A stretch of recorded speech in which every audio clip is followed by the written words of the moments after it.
When you embody this truth fully, you become a beacon for others who are still lost in the maze of their own projections and dependencies.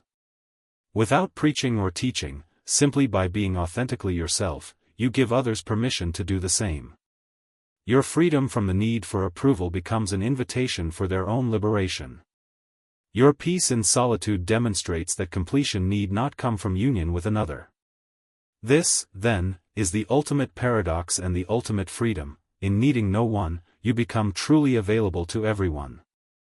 In seeking nothing from others, you have everything to give. In standing complete in yourself, you become part of something infinitely larger than yourself.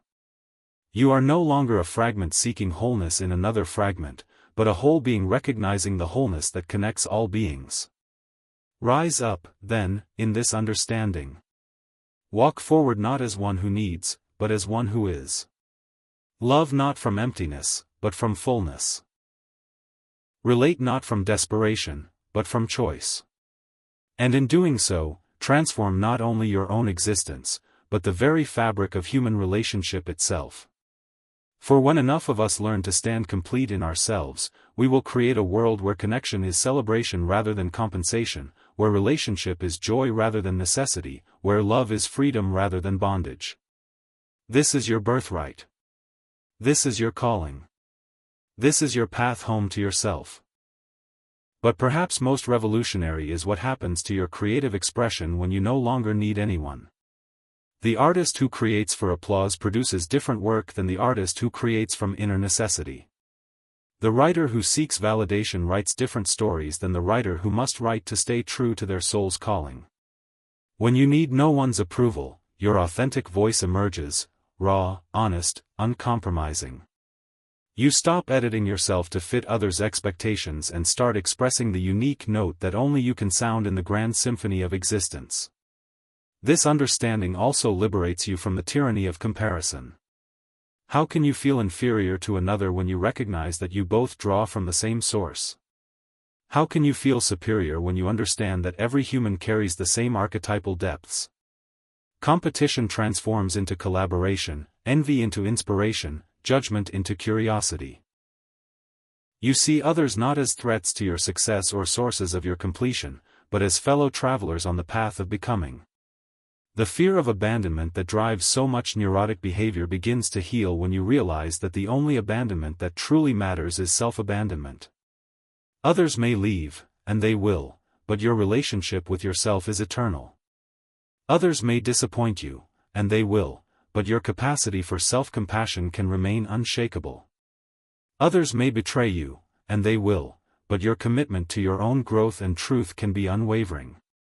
And in those inevitable moments when the old wounds resurface, when the child within cries out for comfort that others cannot provide, you learn to be your own loving parent. You offer yourself the understanding you wished others had given you. You speak to yourself with the kindness you craved from others. You hold space for your own pain with the tenderness you hope to find in another's embrace. This is not mere self-help psychology, this is spiritual alchemy. You are taking the base metal of your neediness and transforming it into the gold of self-sufficiency. You are turning the wound of abandonment into the gift of self-reliance. You are converting the poison of dependency into the medicine of autonomy. But let us delve deeper into this sacred territory, for the implications of this understanding reach into every corner of human experience. The collective unconscious speaks through each of us, and when we learn to listen to its voice within ourselves, we no longer need to desperately seek its wisdom in the words and actions of others. The mother who never gave us enough love, the father who was absent, the friend who betrayed us, these wounds stop defining us when we realize that the perfect parent, the loyal companion, the wise guide all live within the vast landscape of our own soul.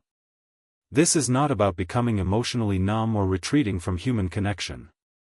Rather, it is about approaching others from a place of fullness rather than emptiness. When you know yourself as complete, your relationships become offerings rather than transactions. You give because it is your nature to give, not because you expect something in return. You love because you overflow with love, not because you hope to extract it from another. The persona, that mask we wear to meet the expectations of society, begins to dissolve when we no longer need external approval for our sense of self. How much energy have you wasted trying to be what others wanted you to be? How many authentic expressions have you suppressed in fear of rejection? When you truly understand that you need no one's permission to exist as yourself, the exhausting performance ends. You stop being an actor in someone else's play and become the author of your own story. Consider how this transforms your relationship with suffering. When you depend on others for your emotional well-being, every slight becomes a catastrophe, every rejection a validation of your unworthiness. But when you stand sovereign in your own being, you understand that others' opinions and actions toward you say more about their internal landscape than yours. Their rejection cannot diminish you because your worth was never dependent on their acceptance. Their anger cannot destabilize you because your peace comes from within. Their love, when it comes, is a gift to be received gratefully rather than a necessity to be desperately sought. The anima and animus, those contrasexual aspects of the psyche that we often project onto romantic partners, can finally be integrated rather than endlessly pursued in others. Men who have spent their lives seeking the perfect woman to complete them discover the feminine wisdom already alive within their own souls. Women who have looked to men for strength and direction find the warrior and the king thriving in their own unconscious depths. This integration does not diminish attraction to others, it transforms it from desperate need into conscious choice. My friends, we gather here today to confront perhaps the most profound paradox of human existence, that in a world where we desperately seek connection, validation, and belonging, our greatest strength lies in the radical acceptance that we need no one but ourselves. This is not the cold independence of the isolated ego, nor the bitter withdrawal of the wounded soul. This is something far more magnificent, the recognition that within the depths of your own psyche lies everything you have ever sought in another. You carry within you the wise old man, the nurturing mother, the fierce warrior, the gentle healer. These are not metaphors, they are living realities within your unconscious, archetypes that have guided humanity since time immemorial. When you understand that you need no one, you paradoxically become capable of genuine relationship. For what is most of our seeking but projection, casting upon others the very qualities we refuse to acknowledge within ourselves? We seek the strong father in our boss, the perfect mother in our partner, the loyal friend in our colleagues, never recognizing that these figures already exist complete within our own psychological landscape. The moment you cease demanding that others fulfill roles they were never meant to play, you free both yourself and them from the prison of expectation. Consider the shadow that lurks behind our neediness, that dark companion we all carry. When we believe we need others for completion, we become manipulative, controlling, desperate. We compromise our authenticity, betray our deepest values, and lose ourselves in the maze of others' expectations. But when you stand complete in yourself, when you have made peace with your own darkness and claimed your own light, you offer the world something infinitely more valuable than your need, you offer your wholeness. The path to this self-sufficiency is not through denial of your humanity, but through the courageous journey of individuation. You must descend into the depths of your own psyche, befriend your rejected parts, integrate your opposites, and emerge not as the person others want you to be, but as the person you were meant to become. This is the most terrifying and liberating journey you will ever undertake, the journey home to yourself.